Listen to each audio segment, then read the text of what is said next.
ਵਾਹਿਗੁਰੂ ਜੀ ਕਾ ਖਾਲਸਾ ਵਾਹਿਗੁਰੂ ਜੀ ਕੀ ਫਤਿਹ। ਤੁਸੀਂ ਦੇਖ ਰਹੇ ਹੋ ਟੀਵੀ 84 ਤੇ ਮੈਂ ਸੁਖਵਿੰਦਰ ਸਿੰਘ ਹਾਜ਼ਰ ਹਾਂ ਦਾ ਫੋਲਟ ਲਾਈਨਸ ਪ੍ਰੋਗਰਾਮ ਲੈ ਕੇ। ਇੱਕ ਨਵੀਂ ਪੰਜਾਬੀ ਫਿਲਮ ਮਸਤਾਨੇ ਆਈ ਹੈ ਜਿਸ ਨੇ ਕਿ ਪੰਜਾਬੀ ਸਿਨੇਮਾ ਦੇ ਵਿੱਚ ਬੜੇ ਰਿਕਾਰਡ ਤੋੜ ਦਿੱਤੇ ਆ। ਇਹ ਫਿਲਮ ਜਿਹੜੀ ਆ ਇਹ ਚਰਚਾ ਦਾ ਵਿਸ਼ਾ ਬਣੀ ਆ ਕਿਉਂਕਿ ਇਹ ਫਿਲਮ 18ਵੀਂ ਸਦੀ ਦੇ ਸਿੱਖ ਇਤਿਹਾਸ ਤੇ ਬਣਾਈ ਗਈ ਆ ਤੇ ਬੜੀ ਤਰ੍ਹਾਂ ਦੀਆਂ ਜਿਹੜੀਆਂ ਤਸਵੀਰਾਂ ਨੇ ਉਹ ਸਿਨੇਮਾ ਘਰਾਂ ਦੇ ਵਿੱਚੋਂ ਸਾਹਮਣੇ ਆ ਰਹੀਆਂ ਨੇ, ਜਿੱਥੇ ਜਿਹੜੇ ਲੋਕ ਆ ਉਹ ਜਿੱਥੇ ਅਰਦਾਸ ਜਦੋਂ ਫਿਲਮ ਦੇ ਵਿੱਚ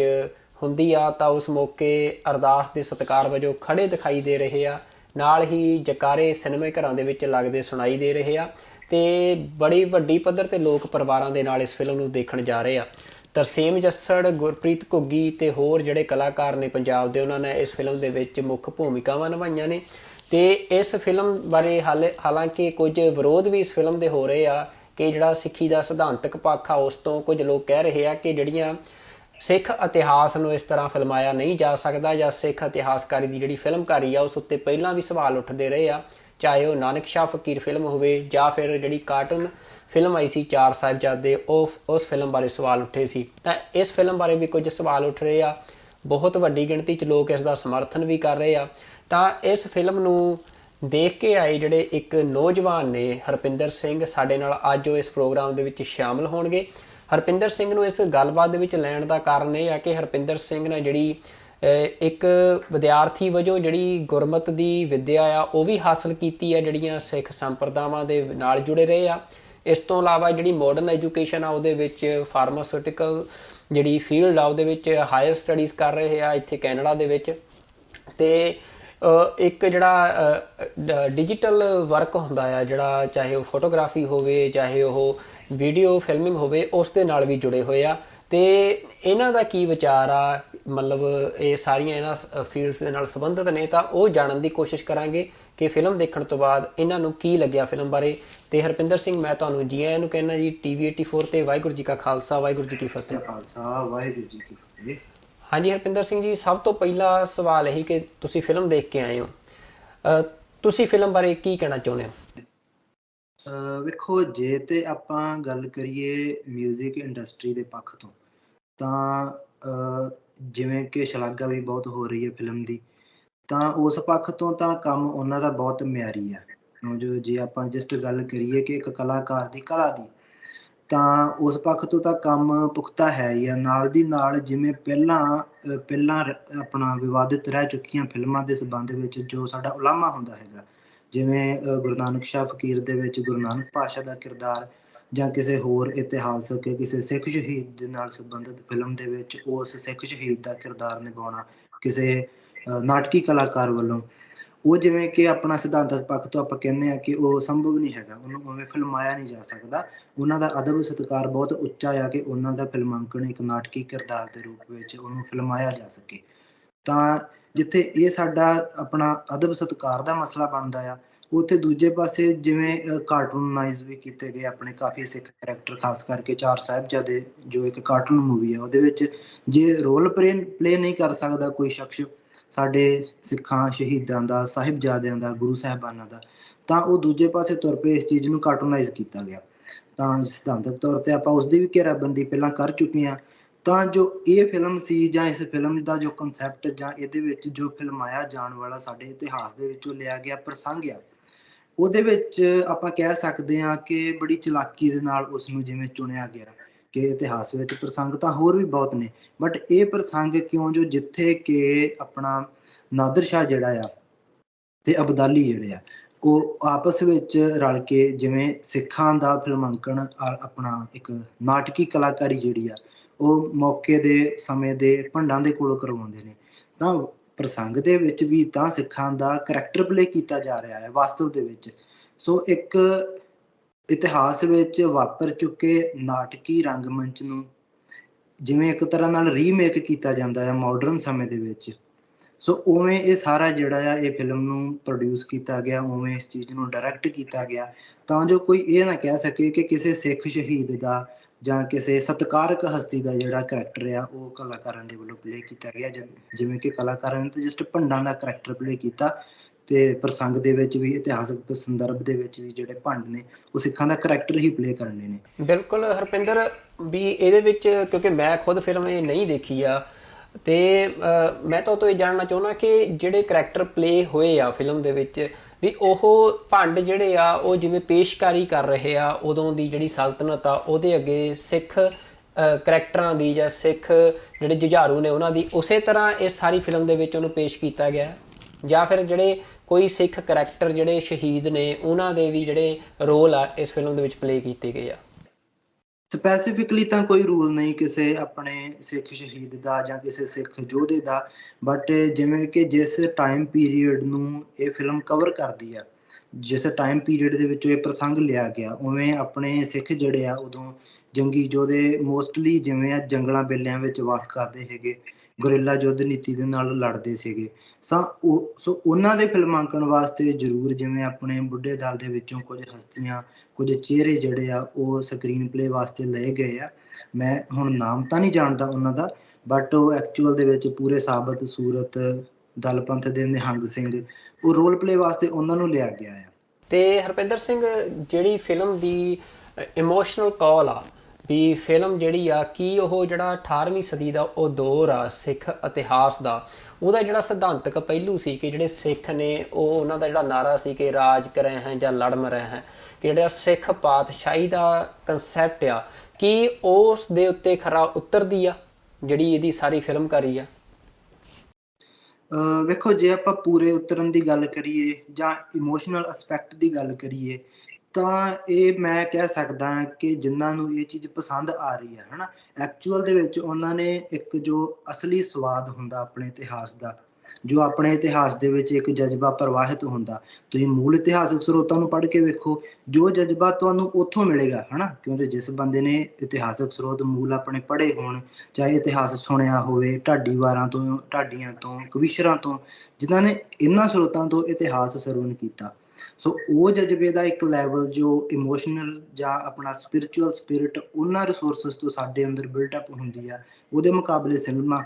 ਇਹ ਬਹੁਤ ਜ਼ਮੀਨ ਅਸਮਾਨ ਦਾ ਫਰਕ ਆ। ਬਟ ਮੈਂ ਇਹ ਸਮਝਦਾ ਕਿ ਜਿਹੜੇ ਲੋਕ ਮਤਲਬ ਜ਼ਮੀਨ ਅਸਮਾਨ ਦਾ ਫਰਕ, ਹਰਪਿੰਦਰ ਸਿੰਘ, ਜ਼ਮੀਨ ਅਸਮਾਨ ਦਾ ਫਰਕ ਕਿ ਜਿਹੜੇ ਸਾਡੇ ਮੁੱਢਲੇ ਸਰੋਤ ਆ, ਜਿਵੇਂ ਚਾਹੇ ਪੰਥ ਪ੍ਰਕਾਸ਼ ਆ ਜਾਂ ਹੋਰ ਸਾਡੇ ਇਤਿਹਾਸਕ ਗ੍ਰੰਥ ਆ, ਜਿਨ੍ਹਾਂ ਦੇ ਵਿੱਚ ਸਾਰੇ ਜਿਹੜੇ ਘਟਨਾਵਾਂ ਨੇ ਉਹਨਾਂ ਦਾ ਜ਼ਿਕਰ ਕੀਤਾ ਗਿਆ ਆ, ਉਹਨਾਂ ਦਾ ਤੇ ਇਸ ਸਿਨੇਮੇ ਦੀ ਫਿਲਮਕਾਰੀ ਜਿਹੜੀ ਆ, ਪ੍ਰੈਜੈਂਟੇਸ਼ਨ ਆ, ਇਹਦੇ ਵਿੱਚ ਕਿਹੜਾ ਵਧੀਆ ਆ ਜਾਂ ਕਿਹਦੇ ਵਿੱਚ ਕੀ ਘਾਟਾਂ ਤੁਸੀਂ ਮਹਿਸੂਸ ਕੀਤੀਆਂ? ਤੁਸੀਂ ਕਿਉਂਕਿ ਦੋਵਾਂ ਦਾ ਹੀ, ਤੁਸੀਂ ਫਿਲਮ ਵੀ ਦੇਖੀ ਆ, ਤੁਸੀਂ ਉਹ ਗ੍ਰੰਥ ਵੀ ਪੜ੍ਹੇ ਆ।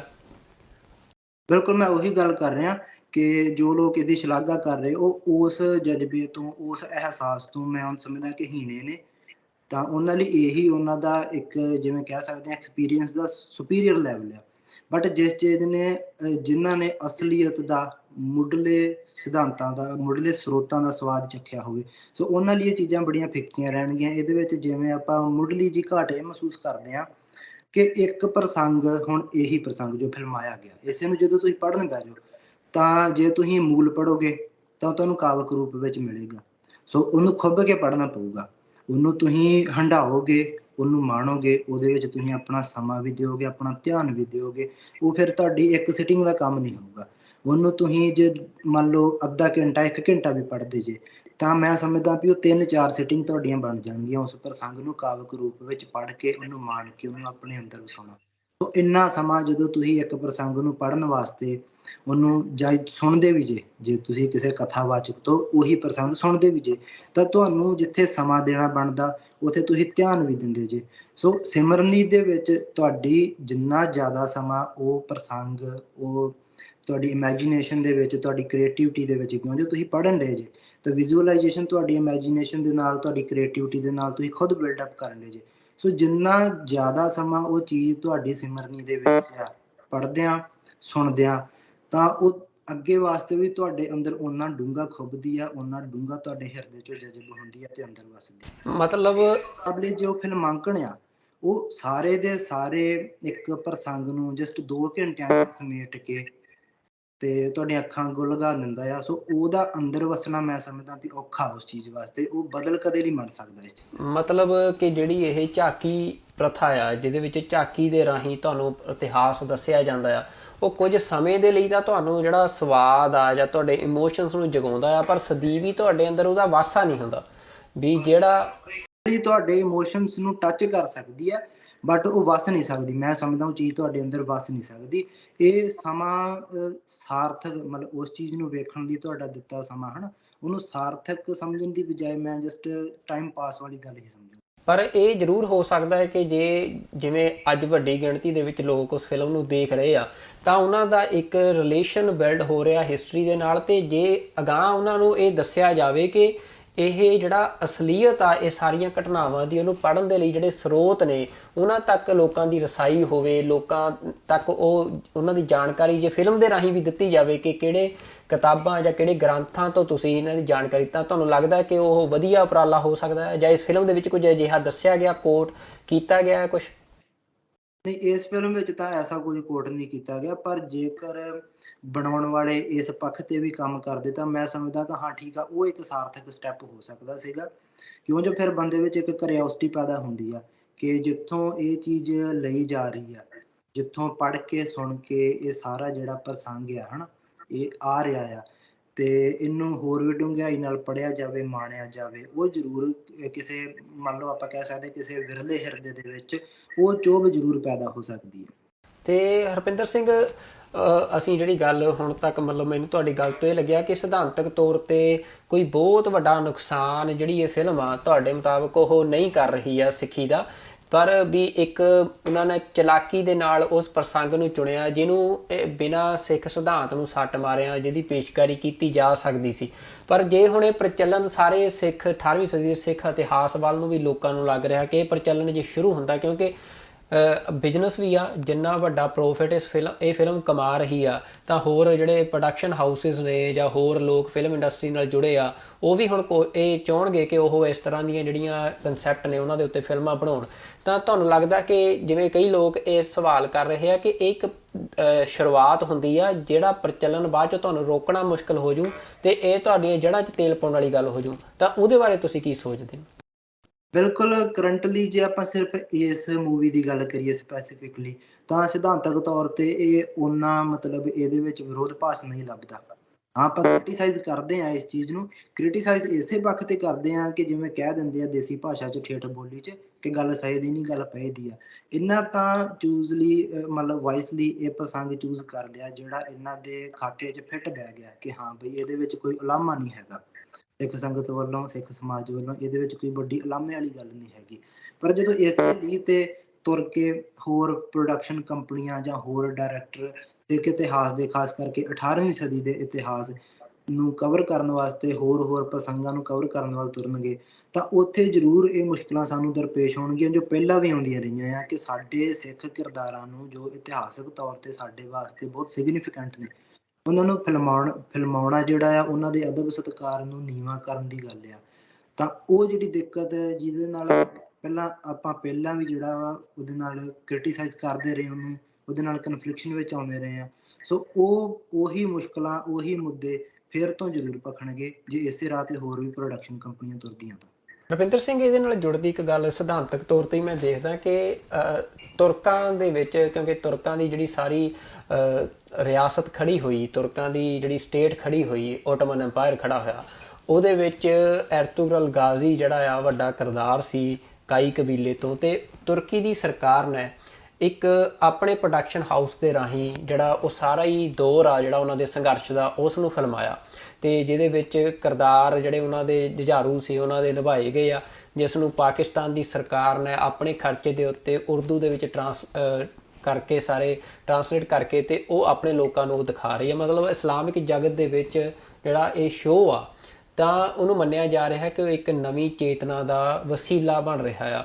ਹੁਣ ਇਸਲਾਮਿਕ ਜਗਤ ਦੇ ਵਿੱਚ ਵੀ ਇਹ ਗੱਲ ਜਿਵੇਂ ਸਿੱਖ ਟ੍ਰੈਡੀਸ਼ਨਸ ਦੇ ਵਿੱਚ ਆ ਕਿ ਤੁਸੀਂ ਸਿੱਖ ਕਿਰਦਾਰ ਜਿਹੜੇ ਆ ਉਹਨਾਂ ਨੂੰ ਫਿਲਮਾ ਨਹੀਂ ਸਕਦੇ ਹੋ, ਤੇ ਹੁਣ ਜਿਹੜਾ ਮਤਲਬ ਜਿਵੇਂ ਉਹਨਾਂ ਨੇ ਵੀ ਆਪਣਾ ਜਿਹੜਾ ਇੱਕ ਜੁਝਾਰੂ ਉਹਨਾਂ ਦਾ ਇਤਿਹਾਸ ਆ ਉਸ ਨੂੰ ਫਿਲਮਾਇਆ, ਤਾਂ ਸਿੱਖ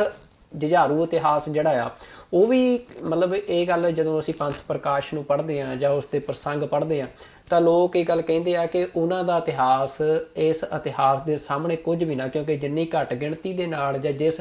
ਜਜ਼ਬੇ ਦੇ ਨਾਲ ਸਿੱਖਾਂ ਨੇ 18ਵੀਂ ਸਦੀ ਦੇ ਵਿੱਚ ਜੰਗਾਂ ਲੜੀਆਂ ਤੇ ਜਿੱਤੀਆਂ ਕਿ ਜੇ ਉਹ ਚੀਜ਼ਾਂ ਸਾਡੀ ਨੌਜਵਾਨ ਪੀੜ੍ਹੀ ਦੇ ਸਾਹਮਣੇ ਆਉਂਦੀਆਂ ਨੇ ਤਾਂ ਉਹ ਬਹੁਤ ਵੱਡਾ ਪੋਜ਼ਿਟਿਵ ਇੰਪੈਕਟ ਪਾ ਸਕਦੀਆਂ ਸਿੱਖ ਸੁਸਾਇਟੀ ਦੇ ਉੱਤੇ, ਸਿੱਖ ਸਾਈਕੀ ਦੇ ਉੱਤੇ। ਤਾਂ ਤੁਸੀਂ ਜਿਹੜਾ ਇਸਲਾਮਿਕ ਟ੍ਰੈਡੀਸ਼ਨ ਦੇ ਵਿੱਚ ਜਿਵੇਂ ਉਹ ਫਿਲਮਾ ਰਹੇ ਆ ਤੇ ਸਿੱਖ ਟ੍ਰੈਡੀਸ਼ਨ ਦੇ ਵਿੱਚ ਉਹਨੂੰ ਉਵੇਂ ਉਸ ਰੂਪ 'ਚ ਫਿਲਮਾਇਆ ਜਾ ਸਕਦਾ ਆ ਜਾਂ ਨਹੀਂ ਫਿਲਮਾਇਆ ਜਾ ਸਕਦਾ, ਉਹਦੇ ਬਾਰੇ ਕੀ ਸਮਝ ਰੱਖਦੇ? ਤਾਂ ਜਿਵੇਂ ਆਪਾਂ ਗੱਲ ਕਰੀਏ ਮੁਸਲਿਮ ਭਾਈਚਾਰੇ ਤੇ ਉਹਨਾਂ ਦੇ ਸਿਧਾਂਤ ਦੀ, ਤਾਂ ਜਿਵੇਂ ਉਹਨਾਂ ਨੂੰ ਤਾਂ ਆਪਣੇ ਮੁਹੰਮਦ ਸਾਹਿਬ ਦਾ ਚਿੱਤਰਨ ਕਰਨਾ ਵੀ, ਜਿਹੜਾ ਉਹਨਾਂ ਦੀ ਤਸਵੀਰ ਬਣਾਉਣੀ ਜਿਹੜੀ ਆ, ਉਹ ਵੀ ਗਵਾਰਾ ਨਹੀਂ ਆ। ਤਾਂ ਜੇ ਕੋਈ ਆਪਣਾ ਹੋਰ ਕੋਈ ਵਿਚਾਰਧਾਰਾ ਵਾਲਾ ਉਹਨਾਂ ਦੇ ਮੁਹੰਮਦ ਸਾਹਿਬ ਨੂੰ ਕਿਸੇ ਤਰ੍ਹਾਂ ਵੀ ਡਿਪਿਕਟ ਕਰਨ ਵੀ ਤੁਰਦਾ, ਤਾਂ ਉਹ ਬਹੁਤ ਵੱਡੇ ਲੈਵਲ ਤੇ ਉਹਨੂੰ ਕ੍ਰਿਟੀਸਾਈਜ਼ ਕਰਦੇ ਆ ਤੇ ਉਹਨੂੰ ਅਪੋਜ਼ ਕਰਦੇ ਆ ਉਸ ਐਕਟ ਨੂੰ। ਤਾਂ ਉਹਨਾਂ ਤੋਂ ਬਾਅਦ ਆਪਾਂ ਗੱਲ ਕਰੀਏ ਉਹਨਾਂ ਦੇ ਇਤਿਹਾਸ ਦੇ ਜੁਝਾਰੂਆਂ ਦੀ, ਜਾਂ ਸ਼ਹੀਦ ਕਹਿ ਲਈਏ, ਸ਼ਹੀਦ ਲਫ਼ਜ਼ ਤਾਂ ਉਹਨਾਂ ਦਾ ਆ, ਪਰ ਜਿਵੇਂ ਆਪਾਂ ਅਕਸਰ ਹੀ ਕਹਿੰਦੇ ਹਾਂ ਕਿ ਸ਼ਹੀਦ ਲਫ਼ਜ਼ ਬੇਸ਼ੱਕ ਉਹਨਾਂ ਦੀ ਬੋਲੀ ਦਾ ਆ, ਬਟ ਇਹਦੀ ਭੁਗਤ ਜਿਹੜੀ ਆ ਉਹ ਆਪਣੇ ਸਿੱਖਾਂ ਸ਼ਹੀਦਾਂ ਨੇ ਜ਼ਿਆਦਾ ਪਾਈ ਆ। ਜਿੰਨੇ ਆਪਣੇ ਸ਼ਹੀਦ ਹੋਏ ਨੇ ਆਪਣੇ ਇਤਿਹਾਸ ਦੇ ਵਿੱਚ, ਜੇ ਆਪਾਂ ਉਹ ਚੀਜ਼ ਵੇਖੀਏ ਤਾਂ ਇਸ ਲਫ਼ਜ਼ ਦੀ ਭੁਗਤ ਜਿਹੜੀ ਆ ਉਹ ਆਪਣੇ ਵਾਲੇ ਪਾਸੇ ਜ਼ਿਆਦਾ ਆ। ਤਾਂ ਮੈਂ ਸਮਝਦਾ ਕਿ ਉਹਨਾਂ ਦੇ ਜੁਝਾਰੂਆਂ ਦਾ, ਉੱਥੇ ਮੁਹੰਮਦ ਸਾਹਿਬ ਤੋਂ ਬਾਅਦ ਉਹਨਾਂ ਦੇ ਜੁਝਾਰੂਆਂ ਦਾ ਅਦਬ ਸਤਿਕਾਰ, ਤੇ ਸਾਡੇ ਸਮਾਜ ਦੇ ਵਿੱਚ ਗੁਰੂ ਸਾਹਿਬਾਨਾਂ ਤੋਂ ਬਾਅਦ ਸਾਡੇ ਸਿੱਖ ਸ਼ਹੀਦਾਂ ਦਾ ਅਦਬ ਸਤਿਕਾਰ, ਉਹਦੇ 'ਚ ਬਹੁਤ ਵੱਡਾ ਡਿਫਰੈਂਸ ਆ। ਜਿਵੇਂ ਭਾਈ ਖਾਲੜਾ ਜੀ ਦਾ ਵਿਚਾਰ ਆ, ਹੈ ਨਾ, ਆਪਾਂ ਉਹਨਾਂ ਦੀਆਂ ਸਪੀਚਾਂ ਵਿੱਚ ਸੁਣਦੇ ਹਾਂ ਕਿ ਗੁਰੂ ਸਾਹਿਬ ਤੋਂ ਬਾਅਦਾਂ ਜੇ ਕੋਈ ਵੱਡੀ ਸਤਿਕਾਰਕ ਹਸਤੀ ਸਾਡੇ ਸਿੱਖਾਂ ਦੇ ਵਿੱਚ ਜਿਹਨੂੰ ਆਪਾਂ ਪੂਜਦੇ ਹਾਂ, ਤਾਂ ਉਹ ਸਾਡੇ ਸ਼ਹੀਦ ਨੇ, ਹੈ ਨਾ। ਉਹ ਇਹੀ ਚੀਜ਼ ਨੂੰ ਵੱਡੀ ਰੱਖਦਿਆਂ ਹੋਇਆਂ ਅੰਤ ਦੇ ਵਿੱਚ ਆਪਣੇ ਦੇਸ਼ ਵਾਪਸ ਪਰਤਦੇ ਆ ਤੇ ਸ਼ਹੀਦੀ ਨੂੰ ਗਲ ਲਾਉਂਦੇ ਆ। ਸੋ ਉਹ ਅਦਬ ਦਾ, ਆਪਣੇ ਸ਼ਹੀਦਾਂ ਦਾ, ਉਧਰ ਦੇ ਜੁਝਾਰੂ ਤੇ ਸਾਡੇ ਵਾਲੇ ਜੁਝਾਰੂ ਜਿਹੜੇ ਹਨਾ, ਉਹ ਵੀ ਇੱਕ ਬੜਾ ਵੱਡਾ ਡਿਫਰੈਂਸ ਰਹਿੰਦਾ ਆ। ਉਹਦੇ ਚੱਲਦਿਆਂ ਜੇ ਉਹ ਆਪਣੇ ਜੁਝਾਰੂਆਂ ਨੂੰ ਡਿਪਿਕਟ ਕਰਨ ਦੇ ਆ, ਉਹਨਾਂ ਦੇ ਉੱਤੇ ਫਿਲਮਾਂ, ਉਹਨਾਂ ਦੇ ਉੱਪਰ ਵੈਬ ਸੀਰੀਜ਼ ਜਿਹੜੀਆਂ ਉਹ ਪ੍ਰੋਡਿਊਸ ਕਰਨ ਦੇ ਨੇ, ਤਾਂ ਮੈਂ ਸਮਝਦਾ ਵੀ ਆਪਾਂ ਵੀ ਇਨ ਬਿਨ ਵੇਖਾ ਵੇਖੀ ਉਸੇ ਲਈ ਤੇ ਚੱਲੀਏ, ਉਹਦੇ ਵਿੱਚ ਫਿਰ ਸਾਡਾ ਸਿਧਾਂਤਕ ਵਖਰੇਵਾਂ ਜਿਹੜਾ ਬਹੁਤ ਵੱਡਾ ਆ। ਓਕੇ ਹਰਪਿੰਦਰ ਸਿੰਘ, ਮਤਲਬ ਇਹ ਗੱਲ ਫਿਰ ਸਪਸ਼ਟ ਹੁੰਦੀ ਆ ਵੀ ਜਿਹੜਾ ਸਿੱਖ ਜੁਝਾਰੂ ਨੇ, ਜਿਵੇਂ ਠੀਕ ਆ ਮੁਹੰਮਦ ਸਾਹਿਬ ਦਾ ਤੇ ਜਿਵੇਂ ਸਿੱਖਾਂ ਦੇ ਵਿੱਚ ਗੁਰੂ ਸਾਹਿਬਾਨ ਦਾ ਜਿਹੜਾ ਅਦਬ ਸਤਿਕਾਰ ਆ ਉਹ ਕਿਸੇ ਪੱਧਰ ਤੇ ਮੇਲ ਖਾਂਦਾ ਆ ਵੀ ਅਸੀਂ ਤਸਵੀਰਾਂ ਨਾ ਅਸੀਂ ਪ੍ਰਵਾਨ ਕਰਦੇ ਹਾਂ ਗੁਰੂ ਸਾਹਿਬਾਨ ਦੀਆਂ, ਜਾਂ ਕਿਸੇ ਤਰ੍ਹਾਂ ਦੀ ਜਿਹੜੀ ਨਾਟਕੀ ਪੇਸ਼ਕਾਰੀ ਆ ਉਸੇ ਤਰ੍ਹਾਂ ਮੁਹੰਮਦ ਸਾਹਿਬ ਦੀ ਇਸਲਾਮ 'ਚ ਪ੍ਰਵਾਨ ਨਹੀਂ। ਪਰ ਜਿਹੜਾ ਜੁਝਾਰੂਆਂ ਦਾ ਮਸਲਾ ਹੈ ਜਾਂ ਜਿੱਥੇ ਸ਼ਹੀਦਾਂ ਦੀ ਗੱਲ ਆ ਜਾਂਦੀ ਆ, ਤਾਂ ਉੱਥੇ ਜਿਹੜਾ ਸਿੱਖ ਸ਼ਹੀਦਾਂ ਦਾ ਸਤਿਕਾਰ ਆ ਉਹ ਸਿੱਖ ਸਮਾਜ ਦੇ ਵਿੱਚ ਵਾਧਾ, ਇਸਲਾਮ ਦੇ ਵਿੱਚ ਸ਼ਾਇਦ ਉਸ ਤਰ੍ਹਾਂ ਉਹ ਸਤਿਕਾਰ ਨਹੀਂ ਆ ਜਾਂ ਉਹ ਪ੍ਰਵਾਨ ਕਰਦੇ ਆ ਪੇਸ਼ਕਾਰੀ। ਤਾਂ ਇਸ ਤੋਂ ਬਾਅਦ ਹੁਣ ਜੇ ਇਹ ਰੁਝਾਨ ਚੱਲਦਾ ਆ ਤਾਂ ਕਈ ਵਾਰ ਪਹਿਲਾਂ ਵੀ ਇਹ ਗੱਲ ਉੱਠ ਚੁੱਕੀ ਆ ਕਿ ਸ਼੍ਰੋਮਣੀ ਗੁਰਦੁਆਰਾ ਪ੍ਰਬੰਧਕ ਕਮੇਟੀ ਜਿਹੜੀ ਆ ਉਹ ਸਿੱਖਾਂ ਦੀ ਇੱਕ ਨੁਮਾਇੰਦਾ ਸੰਸਥਾ ਆ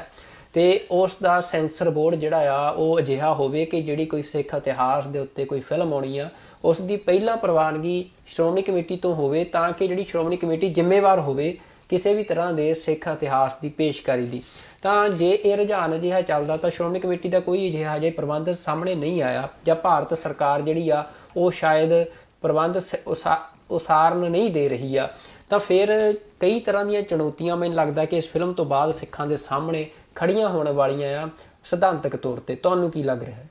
ਜੀ ਬਿਲਕੁਲ, ਹੁਣ ਆਪਾਂ ਜਿਵੇਂ ਵੇਖਦੇ ਹੀ ਹਾਂ ਕਿ ਫਿਲਮ ਇੰਡਸਟਰੀ ਦੇ ਵਿੱਚ ਹੋ ਗਿਆ ਜਾਂ ਮਿਊਜ਼ਿਕ ਇੰਡਸਟਰੀ ਦੇ ਵਿੱਚ ਹੋ ਗਿਆ, ਜਦੋਂ ਇੱਕ ਚੀਜ਼ ਚੱਲ ਜਾਂਦੀ ਹੈ ਤਾਂ ਫਿਰ ਵੇਖਾ ਵੇਖੀ ਹਰ ਕੋਈ ਉਸੇ ਦੌੜ ਵਿੱਚ ਰਲਣ ਨੂੰ ਉੱਠ ਤੁਰਦਾ ਆ।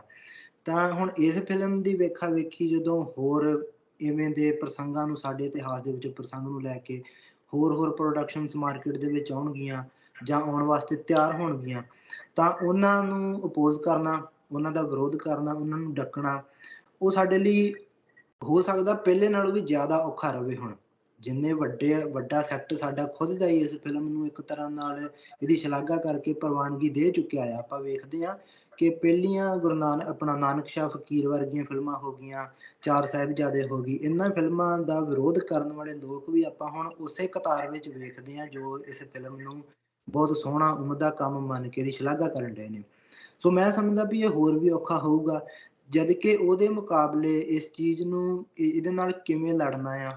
ਇਸ ਚੀਜ਼ ਨੂੰ ਕਿਵੇਂ ਰੋਕਣਾ ਆ, ਉਹਦੇ ਵਾਸਤੇ ਸਾਡੇ ਕੋਲ ਕੋਈ ਬਹੁਤਾ ਪੁਖਤਾ ਪ੍ਰਬੰਧ ਹੈ ਨਹੀਂ। ਜਿਵੇਂ ਕਿ ਤੁਸੀਂ ਗੱਲ ਕੀਤੀ ਸ਼੍ਰੋਮਣੀ ਕਮੇਟੀ ਵੱਲੋਂ ਕਿਸੇ ਤਰ੍ਹਾਂ ਦਾ ਕੋਈ ਸੈਂਸਰ ਬੋਰਡ ਅਰੇਂਜ ਕਰਨ ਦੀ, ਜਿਹੜਾ ਪਹਿਲਾਂ ਪ੍ਰਵਾਨਗੀ ਦੇਵੇ ਤੇ ਬਾਅਦ ਵਿੱਚ ਉਹ ਚੀਜ਼ ਜਿਹੜੀ ਆ ਮਾਰਕੀਟ ਦੇ ਵਿੱਚ ਚੱਲੇ। ਬਟ ਕਿਉਂ ਜੋ ਐਸਾ ਪ੍ਰਬੰਧ ਸਾਡੇ ਕੋਲ ਕੋਈ ਹੈ ਨਹੀਂ, ਉਹਦੇ ਵਿੱਚ ਉਹਨਾਂ ਦੇ ਕੋਈ ਪੋਲੀਟੀਕਲ ਜਿਹੜੇ ਓਬਸਟੀਕਲਸ ਆਉਂਦੇ ਨੇ, ਉਹਨਾਂ ਨੂੰ ਕੋਈ ਰਾਜਨੀਤਿਕ ਦਿੱਕਤਾਂ ਨੇ, ਉਹ ਚੀਜ਼ ਬਣਾਉਣ ਦੇ ਵਿੱਚ, ਉਹ ਚੀਜ਼ ਅਰੇਂਜ ਕਰਨ ਦੇ ਵਿੱਚ, ਉਹ ਇੱਕ ਅਲੱਗ ਵਿਸ਼ਾ ਆ। ਬਟ ਕਿਉਂ ਜੋ ਇਹ ਚੀਜ਼ ਸਾਡੇ ਕੋਲ ਹੈ ਨਹੀਂ, ਸੋ ਆਉਣ ਵਾਲੇ ਸਮੇਂ ਦੇ ਵਿੱਚ ਮੈਂ ਸਮਝਦਾ ਵੀ ਸਾਡੇ ਵਾਸਤੇ ਇਹੋ ਜਿਹੀਆਂ ਔਕੜਾਂ ਦੇ ਨਾਲ ਮੱਥਾ ਲਾਉਣਾ ਹੋਰ ਵੀ ਔਖਾ ਹੋ ਸਕਦਾ। ਹਰਪਿੰਦਰ ਸਿੰਘ, ਤੁਸੀਂ ਤੇ ਮੈਂ ਵੀ, ਅਸੀਂ ਇੱਕ ਨੌਜਵਾਨ ਵਰਗ ਚੋਂ ਆਉਂਦੇ ਹਾਂ, ਤਾਂ ਨੌਜਵਾਨ ਜਿਹੜਾ ਵਰਗ ਆ ਉਹ ਚਾਹੁੰਦਾ ਹੈ ਜਾਣਕਾਰੀ ਹਾਸਲ ਕਰਨਾ ਸਿੱਖ ਇਤਿਹਾਸ ਬਾਰੇ, ਖਾਸ ਤੌਰ 'ਤੇ 18ਵੀਂ ਸਦੀ ਦਾ ਸਿੱਖ ਇਤਿਹਾਸ ਹੋਵੇ। ਤਾਂ ਹੁਣ ਫਿਲਮਾਂ ਉਹਨਾਂ ਨੂੰ ਇੱਕ ਵਾਰ ਆਪਣੇ ਵੱਲ ਖਿੱਚ ਪਾਉਂਦੀਆਂ ਨੇ, ਉਹ ਫਿਲਮਾਂ ਦੇਖਣ ਜਾਂਦਾ ਆ, ਕਿਉਂਕਿ ਸਿਨੇਮਾ ਅੱਜ ਕੱਲ੍ਹ ਅਸੀਂ ਦੇਖਦੇ ਹਾਂ ਕਿ ਸਿਨੇਮਾ ਜਾਂ ਸਕਰੀਨ ਜਿਹੜੀ ਆ ਉਹ ਨੌਜਵਾਨ ਮਨ ਨੂੰ ਖਿੱਚ ਪਾਉਂਦੀ ਆ, ਹਰ ਵਰਗ ਨੂੰ ਹੀ ਖਿੱਚ ਪਾਉਂਦੀ ਆ, ਪਰ ਨੌਜਵਾਨ ਮਨ ਵੱਧ ਪ੍ਰਭਾਵਿਤ ਹੁੰਦਾ ਆ। ਅਤੇ ਜਿਹੜਾ ਬਦਲ ਆ ਇਹਦਾ ਮਤਲਬ ਸਾਖੀ ਪ੍ਰਥਾ ਜਿਹੜੀ ਆ, ਤੁਸੀਂ ਜਿਵੇਂ ਪਹਿਲਾਂ ਗੱਲ ਕੀਤੀ ਕਿ ਸਾਖੀ ਪ੍ਰਥਾ ਜਿਹੜੀ ਆ ਉਹਦੇ ਵਿੱਚ ਤੁਸੀਂ ਆਪਣੀ ਇਮੈਜੀਨੇਸ਼ਨ ਨੂੰ ਬਿਲਡ ਕਰਦੇ ਹੋ, ਤੁਹਾਡੀ ਸੁਰਤ ਜੁੜਦੀ ਆ ਉਸ ਜਿਸ ਚੀਜ਼ ਨੂੰ ਤੁਸੀਂ ਪੜ੍ਹ ਰਹੇ ਹੋ ਜਾਂ ਸੁਣ ਰਹੇ ਹੋ। ਤਾਂ ਇੱਕ ਵਾਰ ਮੈਂ ਤੁਹਾਤੋਂ ਇਹ ਸਮਝਣਾ ਚਾਹੁੰਦਾ ਕਿ ਜਿਹੜੀ ਸਾਖੀ ਪ੍ਰਥਾ ਆ ਉਹਦੀ ਵੱਧ ਇੰਪੋਰਟੈਂਸ ਕਿਉਂ ਆ, ਜਦੋਂ ਖਾਸ ਤੌਰ 'ਤੇ ਤੁਸੀਂ ਹਿਸਟਰੀ ਨੂੰ ਨਰੇਟ ਕਰਨਾ ਆ ਜਾਂ ਹਿਸਟਰੀ ਨੂੰ ਸਮਝਣਾ ਆ ਉਹਦੇ ਲਈ। ਜਿਵੇਂ ਕਿ ਆਪਾਂ ਇੱਕ ਮੋਟੀ ਜਿਹੀ ਐਗਜ਼ਾਮਪਲ ਲਈਏ ਕਿ ਭਾਵੇਂ ਕਿ ਆਪਾਂ ਯੰਗ ਏਜ ਗਰੁੱਪ ਆ, ਸਟਿਲ ਆਪਾਂ ਬੜਾ ਕੁਝ ਮਾਣਿਆ ਆ ਆਪਣੇ ਮਾਪਿਆਂ ਦੇ ਕੋਲੋਂ, ਆਪਣੇ ਬਜ਼ੁਰਗਾਂ ਦੇ ਕੋਲੋਂ, ਜੋ ਅੱਗੇ ਆਪਾਂ ਸੋਚਦੇ ਹਾਂ ਵੀ ਸ਼ਾਇਦ ਸਾਥੋਂ ਆਉਣ ਵਾਲੀ ਪੀੜ੍ਹੀ ਵਾਸਤੇ ਉਹ ਚੀਜ਼ਾਂ ਖੁੱਸ ਜਾਣਗੀਆਂ। ਜਿਵੇਂ ਆਪਾਂ ਛੋਟੇ ਹੁੰਦਿਆਂ ਆਪਣੀਆਂ ਮਾਵਾਂ ਦੇ ਕੋਲੋਂ, ਆਪਣੀਆਂ ਦਾਦੀਆਂ ਦੇ ਕੋਲੋਂ ਗੁਰੂਆਂ ਦੀਆਂ, ਸਿੱਖ ਇਤਿਹਾਸ ਦੀਆਂ, ਸ਼ਹੀਦਾਂ ਸਿੰਘਾਂ ਦੀਆਂ, ਜੁਝਾਰੂਆਂ ਦੀਆਂ ਬਾਤਾਂ ਸੁਣੀਆਂ ਨੇ। ਸੋ ਉਹ ਸਾਰੀ ਸਾਖੀ ਪਰੰਪਰਾ ਵਿੱਚੋਂ ਹੀ ਆ ਰਿਹਾ ਆ। ਉਹਨਾਂ ਨੇ ਪੜ੍ਹੀਆਂ ਨੇ, ਉਹਨਾਂ ਸਾਨੂੰ ਆਪਣੀ ਗੋਦੀ ਬਹਾਲ ਕੇ ਸੁਣਾਈਆਂ ਨੇ। ਆਪਾਂ ਭਾਵੇਂ ਨਵੇਂ ਆ ਸਮੇਂ ਦੇ ਹਿਸਾਬ ਨਾਲ, ਪਰ ਇੰਨੇ ਵੀ ਨਵੇਂ ਨਹੀਂ ਕਿ ਸਾਡੇ ਹਿੱਸੇ ਇਹ ਚੀਜ਼ਾਂ ਆਈਆਂ ਨਾ ਹੋਣ। ਸੋ ਉਹ ਚੀਜ਼ ਜੋ ਆਪਾਂ ਛੋਟੇ ਹੁੰਦਿਆਂ ਮਾਣੀ ਹੋਈ ਆ, ਉਹ ਸਾਡੇ ਅੰਦਰ ਅੱਜ ਵੀ ਵਸੀ ਹੋਈ ਆ। ਮੰਨ ਲਓ ਇੱਕ ਰਾਤ ਤੁਹਾਨੂੰ ਤੁਹਾਡੇ ਮਾਂ ਜਾਂ ਤੁਹਾਡੇ ਦਾਦੀ ਕੋਈ ਸਾਖੀ ਸੁਣਾਉਣੀ ਸ਼ੁਰੂ ਕਰਨ, ਤੇ ਹੁੰਦਾ ਕੀ ਆ ਕਿ ਉਹ ਇੱਕ ਸਿਟਿੰਗ ਵਿੱਚ ਤਾਂ ਕਦੇ ਪੂਰੀ ਨਹੀਂ ਹੁੰਦੀ, ਜਾਂ ਇੱਕ ਰਾਤ ਦੇ ਵਿੱਚ ਤਾਂ ਪੂਰੀ ਸੁਣਾਈ ਨਹੀਂ ਜਾਂਦੀ, ਬੱਚੇ ਸੁਣਦੇ ਸੁਣਦੇ ਸੌ ਜਾਂਦੇ।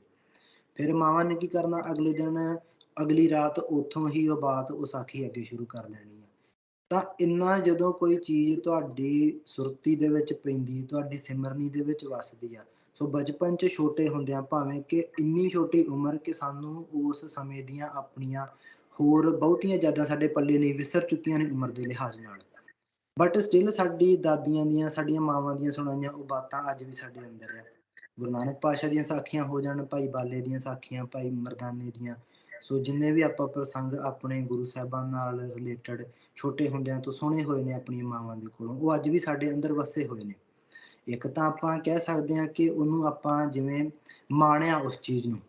ਉਹ ਜਸਟ ਸਾਡੇ ਇੱਕ ਕੰਨੋਂ ਪਈ ਦੂਜੇ ਕੰਨੋਂ ਨਿਕਲ ਨਹੀਂ ਗਈ, ਆਪਾਂ ਉਸ ਚੀਜ਼ ਨੂੰ ਮਾਣਿਆ ਆ। ਬਟ ਅੱਜ ਦੇ ਸਮੇਂ ਦੇ ਵਿੱਚ ਜਦੋਂ ਸਾਡੇ ਹੱਥਾਂ 'ਚ ਸਕਰੀਨਾਂ ਨੇ, ਤਾਂ ਇਨਫੋਰਮੇਸ਼ਨ ਇੱਕ ਤਾਂ ਬਹੁਤ ਜ਼ਿਆਦਾ ਵੱਡੇ ਪੱਧਰ 'ਤੇ ਅਵੇਲੇਬਲ ਆ। ਇੰਨੀ ਇਨਫੋਰਮੇਸ਼ਨ ਅਵੇਲੇਬਲ ਆ ਕਿ ਸਾਡੇ ਕੋਲ ਪ੍ਰੋਸੈਸ ਕਰਨ ਦਾ ਟਾਈਮ ਨਹੀਂ ਹੈਗਾ। ਆਪਾਂ ਹੁਣ ਪੜ੍ਹਨ ਵਾਲੀ ਚੀਜ਼, ਸਾਡੀ ਵੀ ਕੁਝ ਪ੍ਰਾਇਓਰਿਟੀਜ਼ ਚੇਂਜ ਹੋ ਗਈਆਂ, ਆਪਾਂ ਚਾਹੁੰਦੇ ਹਾਂ ਕਿ ਪੜ੍ਹਨ ਵਾਲੀ ਚੀਜ਼ ਉਹ ਸੁਣ ਲਈ ਜਾਵੇ। ਆਡੀਓ ਬੁੱਕਸ ਇਸੇ ਚੀਜ਼ੋਂ ਨਿਕਲੀਆਂ ਨੇ ਕਿ ਪੜ੍ਹਨ ਦਾ ਸਮਾਂ ਨਹੀਂ, ਉਹਨੂੰ ਸੁਣ ਲਿਆ ਜਾਵੇ। ਸੁਣਨ ਤੋਂ ਵੀ ਅੱਗੇ ਜੇ ਉਹਨੂੰ ਥੋੜ੍ਹਾ ਤੁਸੀਂ ਇੰਟਰਸਟਿੰਗ ਬਣਾਉਣਾ, ਥੋੜ੍ਹਾ ਐਂਟਰਟੇਨਮੈਂਟ ਲੈ ਕੇ ਆਉਣਾ, ਤਾਂ ਉਹਦੇ ਵਿੱਚ ਫਿਰ ਵਿਜ਼ੂਅਲਸ ਆ ਗਏ ਨੇ। ਸੋ ਸਕਰੀਨ 'ਤੇ ਆਪਾਂ ਸਾਰਾ ਦਿਨ ਇਹੀ ਕੰਮ ਕਰਦੇ ਹਾਂ, ਸਕਰੋਲ ਕਰੀ ਜਾਂਦੇ ਹਾਂ। ਕੋਈ ਰੀਲਸ ਹੋ ਗਈਆਂ, ਮਤਲਬ ਆਪਾਂ ਵੱਡੀਆਂ, ਜੇ ਆਪਾਂ ਗੱਲ ਕਰੀਏ, ਹੁਣ ਆਪਾਂ ਗੱਲ ਕਰਨ ਡਏ ਹਾਂ, ਇਹ ਇੱਕ ਇੰਟਰਵਿਊ ਆ। ਮੈਂ ਸਮਝਦਾ ਵੀ ਅੱਜ ਦੇ ਸਮੇਂ 'ਚ ਐਡੀ ਵੱਡੀ ਗੱਲਬਾਤ ਸੁਣਨਾ ਵੀ ਪ੍ਰੈਫਰ ਨਹੀਂ ਕਰਦੇ ਲੋਕੀ। ਉਹਨਾਂ ਨੂੰ ਵੀ ਸ਼ਾਰਟ ਇੱਕ ਰੀਲ, ਕੋਈ ਅੱਧੇ ਮਿੰਟ ਦੀ, 1 ਮਿੰਟ ਦੀ ਟੋਕ ਚਾਹੀਦੀ ਹੈ। ਸੋ ਇਨਫੋਰਮੇਸ਼ਨ ਦੀ ਐਡੀ ਜ਼ਿਆਦਾ ਅਵੇਲੇਬਿਲਿਟੀ, ਉੱਤੋਂ ਸਾਡਾ ਇਨਫੋਰਮੇਸ਼ਨ ਦੇ ਨਾਲ ਐਡੇ ਵੱਡੇ ਪੱਧਰ 'ਤੇ ਵਾਹ, ਤੇ ਉਹਨੂੰ ਅੰਦਰ ਵਸਾਉਣ ਦਾ ਸਾਡੇ ਕੋਲ ਸਮਾਂ ਨਹੀਂ ਹੈਗਾ। ਸੋ ਇਸ ਚੀਜ਼ ਦੇ ਚੱਲਦਿਆਂ ਜਿਹੜਾ ਆ, ਮੌਜੂਦਾ ਸਮੇਂ ਦੇ ਨਾਲ ਜੇ ਤੁਸੀਂ ਆਪਣੇ ਧਰਮ ਦਾ, ਆਪਣੀ ਵਿਚਾਰਧਾਰਾ ਦਾ, ਆਪਣੇ ਇਤਿਹਾਸ ਦਾ ਪ੍ਰਚਾਰ ਪ੍ਰਸਾਰ ਕਰਨ ਤੁਰੋ, ਤਾਂ ਮੈਂ ਉਸ ਚੀਜ਼ ਨੂੰ ਕੋਈ ਬਹੁਤਾ ਪੁਖਤਾ ਕੰਮ ਨਹੀਂ ਸਮਝਦਾ। ਕਿਉਂਕਿ ਉਹ ਚੀਜ਼ ਫਿਰ ਜਸਟ ਤੁਹਾਡੇ ਇੱਕ ਐਂਟਰਟੇਨਮੈਂਟ ਦਾ ਹਿੱਸਾ ਬਣ ਕੇ ਰਹਿ ਜਾਊ, ਇੱਕ ਟਾਈਮ ਪਾਸ ਦਾ ਹਿੱਸਾ ਬਣ ਕੇ ਰਹਿ ਜਾਊ। ਤੁਸੀਂ ਉਸ ਚੀਜ਼ ਨੂੰ ਹੰਢਾ ਨਹੀਂ ਰਹੇ,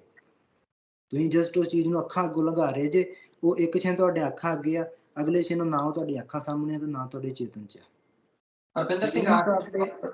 ਹਾਂਜੀ ਹਾਂਜੀ। ਹਾਂ, ਹਾਂਜੀ, ਇਹਦੇ ਮੁਕਾਬਲੇ ਆਪਣੀ ਜੋ ਸਾਖੀ ਪਰੰਪਰਾ ਆ, ਇਹਦੇ ਵਿੱਚ ਇੱਕ ਹੋਰ ਗੱਲ ਨੋਟ ਕਰਨ ਵਾਲੀ ਆ ਕਿ ਸਾਡੇ ਸਾਖੀਕਾਰ ਜਿਹੜੇ ਨੇ ਨਾ, ਉਹ ਤੱਥਾਂ ਨੂੰ ਜ਼ਿਆਦਾ ਇਨਵੋਲਵ ਨਹੀਂ ਕਰਦੇ। ਜਦੋਂ ਸਾਖੀ ਲਿਖਣ ਬਹਿੰਦੇ ਨੇ, ਤਾਂ ਆਪਾਂ ਵੇਖਦੇ ਹਾਂ ਉਹ ਥਿੱਤਾਂ ਵੀ ਛੱਡਦੇ ਨੇ, ਵਾਰ ਵੀ ਕਾਫ਼ੀ ਦਫ਼ਾ ਛੱਡਦੇ ਨੇ, ਈਵਨ ਇੱਕ ਇਤਿਹਾਸਕਾਰ ਦਾ ਦੂਜੇ ਇਤਿਹਾਸਕਾਰ ਦੇ ਨਾਲ ਥਿੱਤਾਂ-ਵਾਰਾਂ ਦਾ ਕਾਫ਼ੀ ਦਫ਼ਾ ਮੇਲ ਵੀ ਨਹੀਂ ਬਣਦਾ। ਕਾਰਨ ਇਹ ਆ ਕਿ ਸਾਡੇ ਸਾਖੀ ਪਰੰਪਰਾ ਦੇ ਵਿੱਚ ਇਹ ਚੀਜ਼ਾਂ ਓਨੀਆਂ ਇੰਪੋਰਟੈਂਟ ਨਹੀਂ ਹੁੰਦੀਆਂ, ਜਿੰਨਾ ਕਿ ਪ੍ਰਸੰਗ ਦਾ ਵਹਾਅ ਇੰਪੋਰਟੈਂਟ ਹੁੰਦਾ ਆ, ਕਿ ਉਹ ਵਹਾਅ ਹੀ ਮੰਨਣ ਵਾਲੀ ਚੀਜ਼ ਹੁੰਦੀ ਹੈ ਸਾਖੀ ਦੇ ਵਿੱਚੋਂ। ਉਹੀ ਸਿਮਰਤੀ ਦੇ ਵਿੱਚ ਵਸਣੀ ਹੁੰਦੀ ਆ। ਕਿਉਂ ਜੋ ਤੱਥਾਂ ਨੂੰ ਕੈਚ ਕਰਨ ਵਾਲੀ ਜਿਹੜੀ ਸਾਡੇ ਬ੍ਰੇਨ ਦਾ ਜਿਹੜਾ ਹਿੱਸਾ ਤੱਥਾਂ ਨੂੰ ਕੈਚ ਕਰਦਾ, ਉਹ ਅਲੱਗ ਹੈ, ਸਾਡੀ ਯਾਦਦਾਸ਼ਤ ਅਲੱਗ ਆ। ਬਟ ਜਿਹੜੀ ਚੀਜ਼ ਜਿੱਥੇ ਸਾਡੀ ਇਮੈਜੀਨੇਸ਼ਨ ਵਸਣ ਰਹੀ ਆ, ਜਾਂ ਦਿਮਾਗ ਦੇ ਜਿਸ ਹਿੱਸੇ 'ਚ ਸਾਡੀ ਕ੍ਰੀਏਟਿਵਿਟੀ ਆ, ਸੋ ਉਹ ਹਿੱਸੇ ਅਲੱਗ-ਅਲੱਗ ਨੇ ਦਿਮਾਗ ਦੇ। ਤਾਂ ਮੈਂ ਸਮਝਦਾ ਵੀ ਸਾਖੀ ਪਰੰਪਰਾ ਸਾਈਕੋਲੋਜੀ ਦੇ ਪੱਖ ਤੋਂ ਵੀ ਇੰਨੀ ਜ਼ਿਆਦਾ ਮਤਲਬ ਪਰਪੱਕ ਆ, ਕਿ ਉਹ ਤੁਹਾਡੀ ਜਸਟ ਇਮੈਜੀਨੇਸ਼ਨ, ਕ੍ਰੀਏਟਿਵਿਟੀ ਉਸ ਸਫੀਅਰ ਦੇ ਦੁਆਲੇ ਹੀ ਘੁੰਮਦੀ ਹੈ। ਤੱਥਾਂ ਦੇ ਵਿੱਚ ਨਹੀਂ ਬਹੁਤਾ ਤੁਹਾਨੂੰ ਉਲਝਾਉਂਦੀ ਸਾਖੀ ਪਰੰਪਰਾ। ਤੱਥਾਂ ਵਿੱਚ ਉਲਝਣ ਲੱਗ ਜਾਈਏ ਤਾਂ ਚੀਜ਼ਾਂ ਸਾਨੂੰ ਵਿਸਰਨ ਲੱਗ ਜਾਂਦੀਆਂ। ਮਤਲਬ ਇਸੇ ਲਈ ਜਿਹੜੀ ਸਾਖੀ ਆ, ਜਿਵੇਂ ਤੁਸੀਂ ਕਿਹਾ ਵੀ ਉਹ ਤੁਹਾਡੀ ਬਚਪਨ ਤੋਂ ਲੈ ਕੇ ਹੁਣ ਤੱਕ ਤੁਹਾਡੇ ਕਰੈਕਟਰ ਨੂੰ ਵੀ ਫਿਰ ਬਿਲਡ ਕਰਦੀ ਹੈ, ਕਿਉਂਕਿ ਤੁਹਾਡੀ ਸਾਈਕੋਲੋਜੀ ਦਾ ਹਿੱਸਾ ਬਣ ਜਾਂਦੀ ਆ, ਤੁਹਾਡੇ ਇਮੈਜੀਨੇਸ਼ਨ ਦਾ ਹਿੱਸਾ ਬਣ ਜਾਂਦੀ ਆ। ਇਹ ਬੜੀ ਇੰਪੋਰਟੈਂਟ ਗੱਲ ਤੁਸੀਂ ਕਹੀ ਆ ਅਖੀਰ ਦੇ ਵਿੱਚ। ਮੈਂ ਕਿਉਂਕਿ ਭਾਵੇਂ ਸਾਡੀਆਂ ਗੱਲਬਾਤ ਸਾਡੀ ਲੰਬੀ ਹੁੰਦੀ ਆ ਸਾਡੇ ਸ਼ੋਅ ਦੀ, ਅੱਜ ਕੱਲ੍ਹ ਤੁਸੀਂ ਕਿਹਾ ਲੋਕ ਛੋਟੀਆਂ ਰੀਲਾਂ ਜਿਹੜੀਆਂ ਉਹ ਦੇਖਣੀਆਂ ਪਸੰਦ ਕਰਦੇ ਆ, ਪਰ ਇੱਕ ਵੱਡਾ ਹਿੱਸਾ ਜੋ ਇਹ ਗੱਲਬਾਤ ਗੰਭੀਰ ਗੱਲਾਂ ਵੀ ਅਜੇ ਵੀ ਸੁਣਦਾ, ਉਹ ਨੌਜਵਾਨਾਂ ਤੱਕ ਕਿਹੜੀਆਂ ਉਹ ਸਰੋਤ ਨੇ, ਜਾਂ ਜਿਹੜੇ 18ਵੀਂ ਸਦੀ ਦੇ ਖਾਸ ਤੌਰ 'ਤੇ ਸਿੱਖ ਇਤਿਹਾਸ ਨਾਲ ਜੁੜੇ, ਜਿਹੜੇ ਕਿ ਪੜ੍ਹਨੇ ਚਾਹੀਦੇ ਆ, ਜਿਹੜੇ ਕਿ ਇਹਨਾਂ ਫਿਲਮਾਂ ਦਾ ਬਦਲ ਨੇ,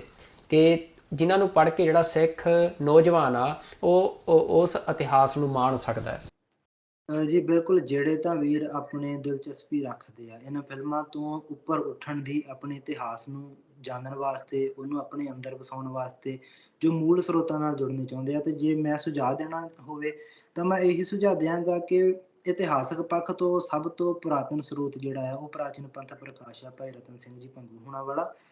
ਤੇ ਉਹ ਆਪਣਾ ਕਵਰ ਕਰਦਾ ਆ ਗੁਰੂ ਸਾਹਿਬਾਨ ਤੋਂ ਬਾਅਦ, ਸੰਖੇਪ ਵਿੱਚ ਗੁਰੂ ਕਾਲ ਦਾ ਇਤਿਹਾਸ ਵੀ ਕਵਰ ਕਰਦਾ ਆ, ਬਟ ਵੱਡੇ ਪੱਧਰ ਤੇ ਉਹ ਸਾਡੇ ਮਿਸਲ ਪੀਰੀਅਡ, ਆਪਣੇ ਖਾਲਸਾ, ਆਪਣਾ ਉਸ ਚੀਜ਼ ਨੂੰ ਕਵਰ ਕਰਦਾ ਹੈ, ਉਸ ਪੀਰੀਅਡ ਨੂੰ ਕਵਰ ਕਰਦਾ ਆ। ਤੇ ਜੋ ਉਸ ਚੀਜ਼ ਨੂੰ ਪੜ੍ਹਨਾ ਮੰਨਣਾ ਚਾਹੁੰਦੇ ਆ, ਉਹਨਾਂ ਵਾਸਤੇ ਭਾਈ ਰਤਨ ਸਿੰਘ ਭੰਗੂ ਹੋਣਾ ਦਾ ਰਚਿਆ ਪ੍ਰਾਚੀਨ ਪੰਥ ਪ੍ਰਕਾਸ਼। ਤੇ ਫਿਰ ਇਸੇ ਹੀ ਟਾਈਮ ਪੀਰੀਅਡ ਨੂੰ ਥੋੜ੍ਹਾ ਵੱਡੇ ਵਿਸਥਾਰ ਦੇ ਵਿੱਚ ਪੜ੍ਹਨਾ ਹੋਵੇ ਤੇ ਫਿਰ ਗਿਆਨੀ ਗਿਆਨ ਸਿੰਘ ਜੀ ਦਾ ਪੰਥ ਪ੍ਰਕਾਸ਼ ਆ। ਉਹਨਾਂ 'ਚ ਮੋਟਾ ਜਿਹਾ ਡਿਫਰੈਂਸ ਇਹ ਰਹਿ ਜਾਂਦਾ ਕਿ ਭਾਈ ਰਤਨ ਸਿੰਘ ਭੰਗੂ ਹੋਣੀ ਬਹੁਤ ਸਰਲ ਲਿਖਦੇ ਆ, ਸੋ ਨਵੇਂ ਪਾਠਕ ਵਾਸਤੇ ਉਸ ਚੀਜ਼ ਨੂੰ ਪੜ੍ਹਨਾ, ਮੰਨਣਾ, ਸਮਝਣਾ ਸਰਲ ਆ। ਤੇ ਉਹਦੇ ਮੁਕਾਬਲੇ ਗਿਆਨੀ ਗਿਆਨ ਸਿੰਘ ਜੀ ਜਿਹੜੇ ਆ, ਉਹਨਾਂ ਦਾ ਕਾਵਕ ਪੱਖ ਬਹੁਤ ਗੁਣਕਾਰੀ ਕਹਿ ਲਈਏ, ਬਹੁਤ ਅਲੰਕਾਰ ਬੱਧਿਤ ਆ। ਉਹਨਾਂ ਦਾ ਕਾਵਕ ਕਾਫ਼ੀ ਮਹਿੰਗਾ ਆ।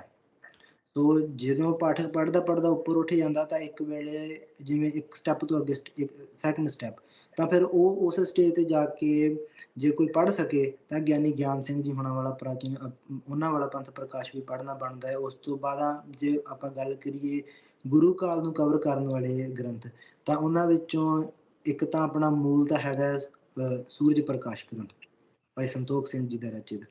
ਕਿਉਂ ਜੋ ਕਾਵ ਉਸਦਾ ਵੀ ਕਾਫ਼ੀ ਮਹਿੰਗਾ ਆ, ਤਾਂ ਉਹਦੀ ਕਥਾ ਵਾਰਤਾ ਸੁਣੀ ਜਾ ਸਕਦੀ ਆ। ਉਹਦੀ ਕਥਾ ਬਹੁਤ ਆਪਣੇ ਗਿਆਨੀ ਜਨ ਮੁੱਢਲੇ ਤੌਰ ਤੇ ਉਸੇ ਨੂੰ ਹੀ ਕਵਰ ਕਰਦੇ ਆ। ਇੱਕ ਘਾਟ ਸਮੇਂ ਦੇ ਨਾਲ ਸਾਡੇ ਵਿੱਚ ਇਹ ਵੀ ਆ ਕਿ ਸਾਡੇ ਗੁਰੂ ਘਰ ਅੰਮ੍ਰਿਤ ਵੇਲੇ ਦੇ ਦੀਵਾਨ ਵਾਸਤੇ ਖੁੱਲ੍ਹਦੇ ਨੇ,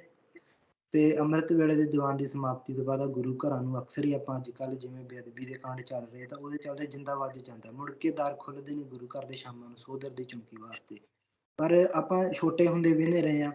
ਗੁਰੂ ਘਰ ਦਾ ਸਪੀਕਰ ਜਿੱਥੇ ਸਵੇਰੇ ਸ਼ਾਮ ਬੋਲਣਾ ਹੈ, ਉੱਥੇ ਦੁਪਹਿਰ ਨੂੰ ਵੀ ਬੋਲਦਾ ਹੈ। ਦੁਪਹਿਰ ਨੂੰ ਕਥਾ ਚੱਲਦੀ ਹੁੰਦੀ ਸੀ ਗੁਰੂ ਘਰਾਂ ਦੇ ਵਿੱਚ ਸੂਰਜ ਪ੍ਰਕਾਸ਼ ਗ੍ਰੰਥ ਦੀ। ਤਾਂ ਇਹ ਵੀ ਇੱਕ ਵੱਡੀ ਘਾਟ ਆ। ਚਲੋ ਅੱਜ ਸਾਡੇ ਕੋਲ YouTube ਵਗੈਰਾ ਦੇ ਉੱਪਰ ਸਭ ਕੁਝ ਅਵੇਲੇਬਲ ਆ, ਸੁਣਨ ਵਾਲਾ ਉੱਥੋਂ ਵੀ ਸੁਣ ਸਕਦਾ, ਪਰ ਆਪਾਂ ਇਹ ਚੀਜ਼ਾਂ ਛੋਟੇ ਹੁੰਦਿਆਂ ਸਹਿਜੇ ਸੁਣੀਆਂ ਹੋਈਆਂ ਨੇ, ਕਿਉਂ ਜੋ ਗੁਰੂ ਘਰ ਤੋਂ ਹਰ ਵਕਤ ਕੋਈ ਨਾ ਕੋਈ ਆਵਾਜ਼ ਸਾਡੇ ਕੰਨੀ ਪੈਂਦੀ ਹੀ ਰਹਿੰਦੀ ਹੁੰਦੀ ਸੀਗੀ। ਬਿਲਕੁਲ, ਤੁਸੀਂ ਜਿਹੜੇ ਸਰੋਤਾਂ ਦੀ ਗੱਲ ਕੀਤੀ ਆ, ਤਾਂ ਸਾਡੇ ਨਾਲ ਅੱਜ ਇਹ ਸਾਰੀ ਫਿਲਮ ਦੇ ਮਸਲੇ ਤੇ ਫਿਲਮ ਦਾ ਜਿਹੜਾ ਇੱਕ ਅਸੀਂ ਕਹਿ ਸਕਦੇ ਹਾਂ ਕਿ ਸਾਰੂ ਪੱਖ ਆ ਜਿਹੜਾ, ਉਹਦੇ 'ਤੇ ਵੀ ਤੁਸੀਂ ਗੱਲ ਕੀਤੀ, ਜੋ ਫਿਲਮ ਦੇ ਵਿੱਚ ਕੁਝ ਚੰਗਾ ਆ, ਪਰ ਜੋ ਫਿਲਮ ਦੇ ਨਾਲ ਚੁਣੌਤੀਆਂ ਖੜੀਆਂ ਹੋ ਰਹੀਆਂ ਉਹ ਵੀ ਤੁਸੀਂ ਉਹਦੇ ਬਾਰੇ ਵੀ ਜ਼ਿਕਰ ਕੀਤਾ, ਤੇ ਨਾਲ ਹੀ ਸਭ ਤੋਂ ਅਹਿਮ ਗੱਲ ਜਿਹੜੀ ਸਾਖੀ ਪ੍ਰਥਾ ਦੀ ਅਹਿਮੀਅਤ ਆ, ਤੇ ਨਾਲ ਜਿਹੜੇ ਇਤਿਹਾਸ ਦੇ ਸਰੋਤ ਨੇ ਉਹਨਾਂ ਬਾਰੇ ਗੱਲਬਾਤ ਕੀਤੀ। ਤੇ ਸਾਡੇ ਨਾਲ ਜੁੜਨ ਦੇ ਲਈ ਤੁਹਾਡਾ ਬਹੁਤ ਬਹੁਤ ਧੰਨਵਾਦ ਹਰਪਿੰਦਰ ਸਿੰਘ ਜੀ। ਵਾਹਿਗੁਰੂ ਜੀ ਕਾ ਖਾਲਸਾ, ਵਾਹਿਗੁਰੂ ਜੀ ਕੀ ਫਤਿਹ। ਤੇ ਸਾਡੇ ਨਾਲ ਜੁੜੇ ਹੋਏ ਸਾਰੇ ਦਰਸ਼ਕਾਂ ਦਾ ਵੀ ਮੈਂ ਧੰਨਵਾਦ ਕਰਦਾ। ਤੇ ਇਹ ਸਾਰੀ ਗੱਲਬਾਤ ਦੇ ਵਿੱਚੋਂ ਇੱਕ ਗੱਲ ਜਿਹੜੀ ਬੜੀ ਮੈਨੂੰ ਲੱਗਿਆ ਕਿ ਜਿਸ ਗੱਲ ਦੇ ਉੱਤੇ ਫਿਲਮ ਦੀ ਸਾਰੀ ਟੀਮ ਨੂੰ ਵੀ ਧਿਆਨ ਦੇਣਾ ਚਾਹੀਦਾ ਹੈ ਕਿ ਫਿਲਮ ਅਜੇ ਚੱਲ ਰਹੀ ਆ, ਉਹ ਇਹੀ ਆ ਕਿ ਜਿਹੜੇ ਸਰੋਤ ਨੇ ਸਿੱਖ ਇਤਿਹਾਸ ਦੇ, ਖਾਸ ਤੌਰ 'ਤੇ ਜਿਹੜੇ ਗ੍ਰੰਥ ਨੇ, ਇਤਿਹਾਸਕ ਗ੍ਰੰਥ ਨੇ, ਉਹਨਾਂ ਦਾ ਜ਼ਿਕਰ ਜ਼ਰੂਰ ਫਿਲਮ ਦੇ ਵਿੱਚ ਜਿਹੜਾ ਆ ਉਹ ਕੀਤਾ ਜਾਵੇ, ਤਾਂ ਕਿ ਜਿਹੜੇ ਲੋਕ ਨੇ ਉਹਨਾਂ ਤੱਕ ਇਹ ਜਾਣਕਾਰੀ ਪਹੁੰਚੇ ਕਿ ਕਿੱਥੋਂ ਜਿਹੜਾ ਉਹ ਸਹੀ ਇਤਿਹਾਸ ਆ ਜਿਹੜਾ ਉਸ ਨੂੰ ਪੜ੍ਹ ਸਕਦੇ ਆ, ਉਸ ਨੂੰ ਮਾਣ ਸਕਦੇ ਆ, ਅਤੇ ਆਪਣੇ ਪਰਿਵਾਰਾਂ ਦੇ ਵਿੱਚ ਉਸ ਦਾ ਜਿਹੜਾ ਸਿੱਖ ਇਤਿਹਾਸ ਦਾ ਜਿਹੜਾ ਵਹਾਅ ਆ ਉਹ ਪਰਿਵਾਰਾਂ ਤੱਕ, ਘਰਾਂ ਤੱਕ ਪਹੁੰਚ ਸਕਦਾ ਆ। ਅਤੇ ਸਾਡੇ ਨਾਲ ਜੁੜਨ ਦੇ ਲਈ, ਇਸ ਪ੍ਰੋਗਰਾਮ ਦਾ ਹਿੱਸਾ ਬਣਨ ਦੇ ਲਈ ਤੁਹਾਡਾ ਸਾਰਿਆਂ ਦਾ ਧੰਨਵਾਦ। ਅਗਲੇ ਪ੍ਰੋਗਰਾਮ ਦੇ ਵਿੱਚ ਕਿਸੇ ਹੋਰ ਮਹਿਮਾਨ ਦੇ ਨਾਲ ਕਿਸੇ ਹੋਰ ਮੁੱਦੇ 'ਤੇ ਪ੍ਰੋਗਰਾਮ ਲੈ ਕੇ ਹਾਜ਼ਰ ਹੋਵਾਂਗੇ। ਉਦੋਂ ਤੱਕ ਰੱਬ ਰਾਖਾ। ਵਾਹਿਗੁਰੂ ਜੀ ਕਾ ਖਾਲਸਾ, ਵਾਹਿਗੁਰੂ ਜੀ ਕੀ ਫਤਿਹ।